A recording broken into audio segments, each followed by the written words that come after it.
Hey, it's Justin from CNET. This is a first look at the Formlabs Form 2 3D printer. This is the second version of a printer that was initially conceived and funded from a Kickstarter campaign back in 2012.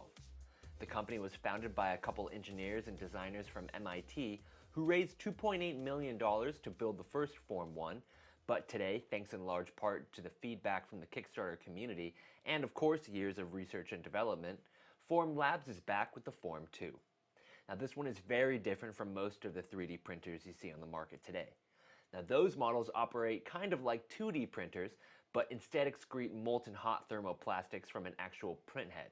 The Form 2, however, continues Formlabs' stereolithographic model. Stereolithography was actually the first 3D printing technique to be invented, and it uses a Blu-ray laser that actually traces part of the model image onto the surface of a bed of liquid resin.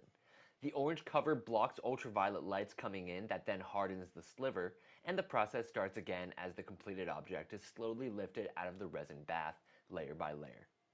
As complicated as that sounds, I checked out an early look at the model at a briefing last month with the Formlabs team, and it's actually a very simple process for the consumer.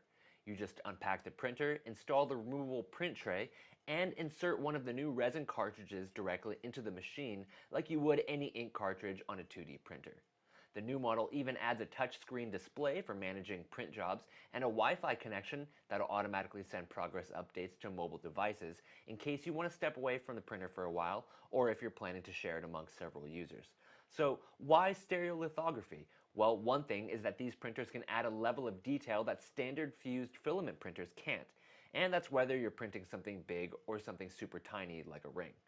The ultra-high resolution also does a good job at hiding the individual layers of plastic from plain sight. You can barely even see the lattice pattern formed by the plastic layers, which really makes it seem like the objects were cut from one solid piece of plastic. You can buy the Form 2 right now for $3,500, which includes the 3D editing software, resin, and a finish kit for post-processing. You can read more details about the upgraded Form 2 in the full first take, but that's going to do it for me. You just took a first look at the Formlabs Form 2 3D printer. Thanks for watching.